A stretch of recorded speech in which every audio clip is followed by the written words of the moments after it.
Predstavte si, že pošlete svojho 18-ročného syna do cudzej krajiny. Všetko nové. Jazyk, prostredie, ľudia. Presne to zažila pani Carmen z Chorvátska. Hľadala bývanie pre svojho syna, ktorý hrá hokej za Michalovce. Oslovila viac agentúr, no odpovede neprišli, až kým nenapísala mne. A ja som spravil to, čo by malo byť v realitách úplnou samozrejmosťou. Odpovedal som, počúval som a riešil som. Rýchlo, úprimne a profesionálne. Pretože dôvera nevzniká s množstvom billboardov, ale z ľudského prístupu. A v priebehu pár dní mal jej syn bývanie. Bez stresu, s istotou a dôverou. Everything was done in just few days and with full trust. Jej slova. Práca realitného makléra nie je o papieroch a kľúčoch.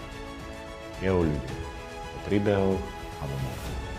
Ak hľadáte niekoho, kto to vníma presne takto, som tu.